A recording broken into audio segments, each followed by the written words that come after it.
Goeienaand en weer eens baie welkom dat julle hierso by ons ingeskakel is. Daar wel enige plek waar julle is, dis dalk in julle huis, dis dalk wel in 'n lekker rustige kamer, is dalk op pad ergens heen, maar maak nie saak waar julle ingeskakel is nie. Ons is dankbaar dat julle vanaand weer hierso ingeskakel is. En wel vanaand kyk ons bietjie na Lukas 18 vers 1 tot 8 en ons kyk weer na die kerngedagte wat dit ons kan gee om ons gebedslewe te help. En Lukas 18 vers 1 tot 8 skakel vir my nogal baie mooi in met Dewald se gedagte van gister of van gisterand waar Dewald gister vir ons gesê het ons kan in vrymoedigheid na God toe gaan en gaan vra.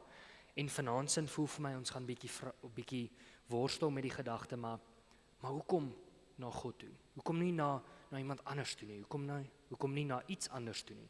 Hoekom spesifiek na God? En wel dis 'n wonderlike gedeelte wat ons gaan lees, maar ek hoop ook dat julle nes ek in hierdie 2 dae al klaar ook net 'n nuwe liefde weer vir gebed herontdek het. Dit is vir my wonderlik om net weer te besef hoeveel elemente daar is aan gebed, hoeveel verskillende gebede ons kan gee.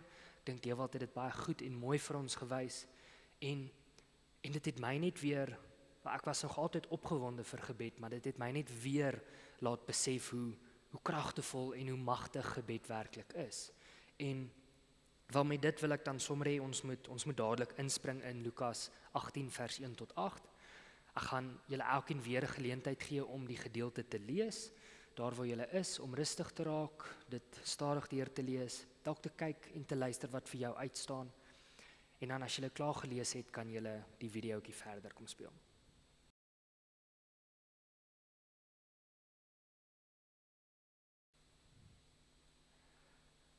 As ons die teks gelees het, dan staan seker ietsie wat baie groot uitspring vir julle, en vir dit moet ek dalk ook net verskoning kom vra, want hierdie is nie eintlik 'n gebed nie, en ek weet ons het gesê ons gaan kyk na verskillende gebede.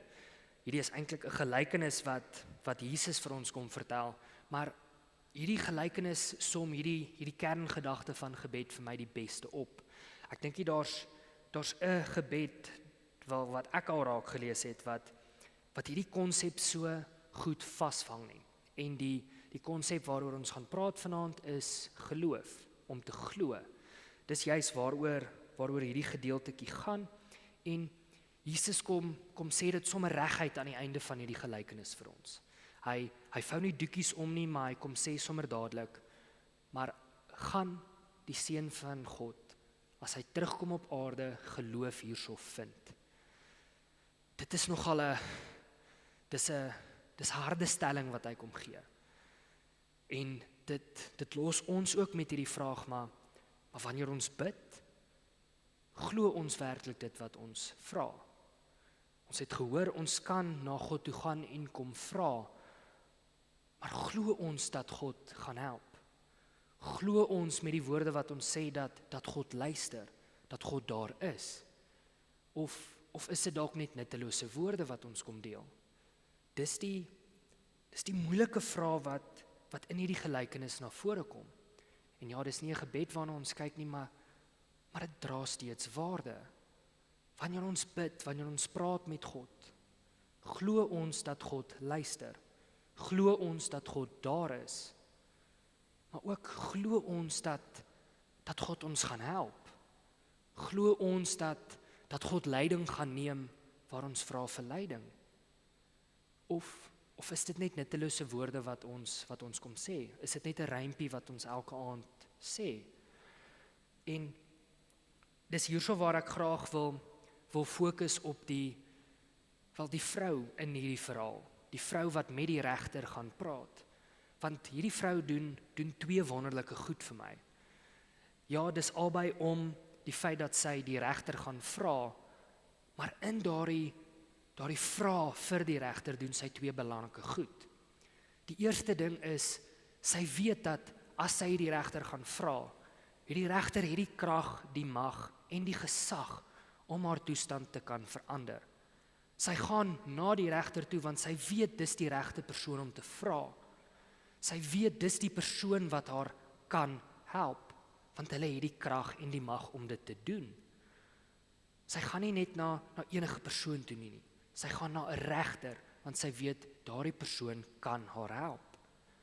Tweedens, alhoewel ons hier so hoor, sy het lank gevra, sy het lank eintlik die regter getuister, maar sy het na daardie regter toe gegaan, omdat sy geweet het, hy gaan haar eendag wil help. Dis twee belangrike goed. Eerstens, sy weet die regter het die krag om dit te doen. Tweedens, sy weet op een of ander tyd gaan die regter haar help. Sy het nie na 'n ander regter gegaan wat dalk sou sê, ag ja, ek sal jou help, maar dan dit nooit sou doen nie. Sy het na daardie regter toe gegaan, want sy het geweet, een of ander tyd gaan hy haar help. Dis die twee belangrike goed, en met dit in gedagte wil ek eintlik om vra, maar hoekom gaan ons na God toe? Hoekom bid ek en jy tot God? Is dit omdat ons soos hierdie vrou weet, God het die krag, die gesag en die mag om ons te kan help? Weet ons soos hierdie vrou dat God gaan ons help? God kan dit nie doen nie, maar God gaan daar wees vir ons. God gaan ons ondersteun.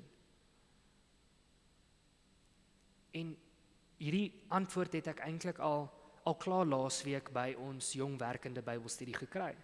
Ons het oor Psalm 40 gepraat, en daar is hierdie mooi deel wat sê, wel God is getrou en God sal daar wees en God ondersteun ons. En wel die een vrou wat daar was, het vir ons gesê, ons as mense is so geneig om staat te maak op ander mense. As ons in nood is, dan gaan vra ons gou daardie persoon. Ons gaan vra gou, wel mense wie ons kan help. Verder het sy gesê, ons maak soms staat op onsself. Ons weet ons sal kan help. Ons weet ons sal ietsie kan doen aan ons lot. Maar het sy ook gesê, eintlik is ons net veronderstel om op die Here staat te maak. Ons weet God gaan ons nie in die steek laat nie. Ons weet God gaan daar sou wees vir ons. En wat se troos is dit nie? Ek wil so vra, as jy gedink het oor hoekom jy bid aan God, en jou antwoord is op enige manier vergelykbaar met hierdie vrou se antwoord, dan wil ek sê, dis die regte rede om na God toe te gaan.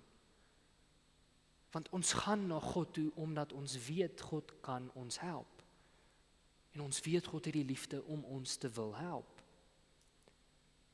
So met dit wil ek sê, wanneer ons na God toe gaan, en ons bid, dan is ons veronderstel om te bid met die wete dat God gaan inspring.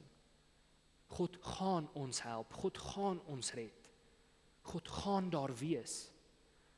En ja, uit gewoonte moet ek seker ook sê, dis nie dalk altyd hoe ons gaan dink, dit moet gebeur nie, hoe ons dit wil hê nie, maar God gaan help. Dis wat hierdie gelykenis vir ons kom sê. En verder wil ek net weer raak aan hoe ons elkeen ons gebede afsluit. Ons sluit dit almal met dieselfde woordjie af. Amen. Nou net weer om ons geheue te verfris, amen in Afrikaans beteken voorwaar of dit is so. In Engels is dit vir my eintlik bietjie mooier, dit beteken truly. So dit wil sê, van kleins af, toe ek my gebede afgesluit het, is dit asof ek God se stempel opgesit het en gesê het, maar dit wat ek nou gebid het, dit gaan gebeur. Dis wat daardie woordjie amen beteken. So ek wil hê, ons moet dit onthou wanneer ons enige gebed in hierdie jaar gaan gee.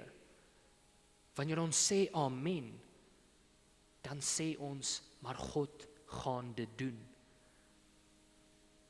Dit geef my soveel meer krag aan dit wat ons bid, want dit laat ons, dit maak dat ons moet fokus oor dit wat ons sê.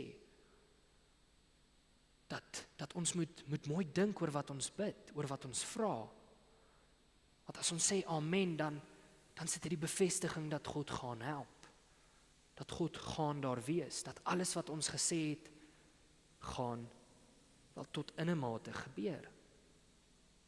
En dis die krag wat gebed dan het.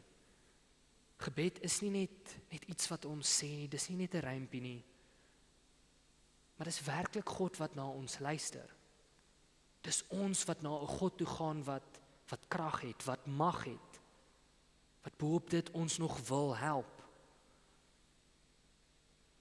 So ek wil eintlik kom sê, wanneer ons bid, ons kan glo en vertrou dat God ons sal help, dat God daar sal wees vir my en vir jou. En hoe wonderlik is dit nie? In ons week van gebed weet ons, toe ons dankie gesê het, toe ons gister vir God wel na God toe gegaan het, God was daar. God het geluister. En bo-op dit, God het ag geslaan op dit wat jy sê. Dalk het jy jou grootste vrese met God gedeel. Die grootste goed waarvoor jy hoop. En God het geluister. En God gaan help. Dis wat vandag se gelykenis vir ons kom vertel. En dis wat geloof eintlik vir my kom wys in gebed. Wanneer ons goed na God toe gaan vat, dan weet ons God luister. Dan weet ons God kan en gaan help. Wanneer ons vanaand dan ons gebedsversoek gaan doen, dan wil ek hê ons moet, wel net soos gister, ja, na God toe gaan. Maar ek wil hê ons moet vertrou en weet dat wat ons bid, God luister en God gaan help. Dalk nie ons wil nie, maar God gaan help. En met dit in gedagte wil ek hê ons moet vir die gemeenskap van Allewil Noord bid. Daar's 'n klomp dinge wat Allewil Noord as gemeenskap laat werk. Ek dink aan die skole, die besighede, ons boere, wel, ons dokters wat hier so is, die kinders wat hier skool gaan. Daar's soveel verskillende elemente van Allewil Noord as 'n gemeenskap. En vanaand gaan ons geleentheid gee om vir dit te bid. Om vir Allewil Noord te bid.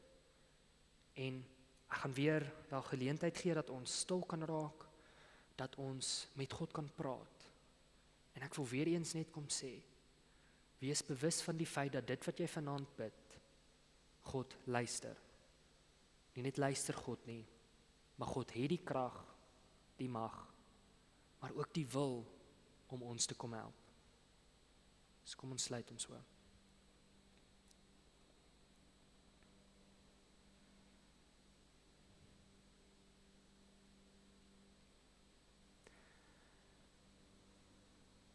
Here God, wanneer ons vanaand na U toe kom, God, dan hoop ek ons weet dat U ons kan help, maar ook dat U ons gaan help. Dat U by ons gaan wees elke dag in 2026. Maar meer as dit, dat wat ons nou vir U vra, dat U 'n antwoord daarop gaan gee. En dis hoekom ons gebede afsluit met amen. Want dit bevestig net dat dit wat ons gevra het, gaan gebeur. Dit wat ons gevra het, U gaan help.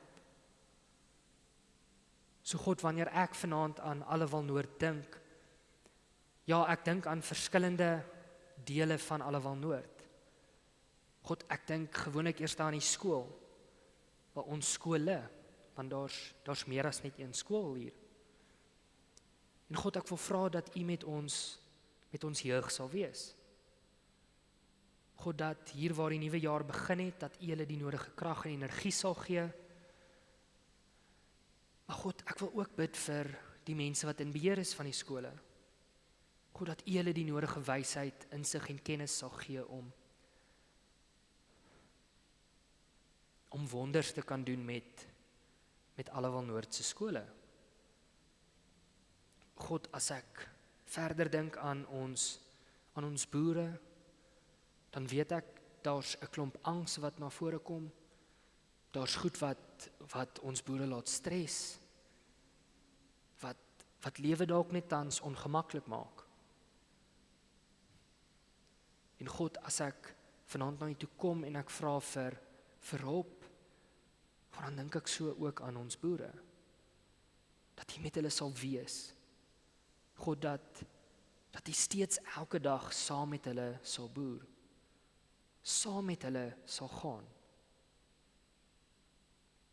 God, ons besighede ook, ek vra dat U hulle sal seën. God, ons besighede wat so gereeld ons as gemeente, maar ook die CMR uithelp.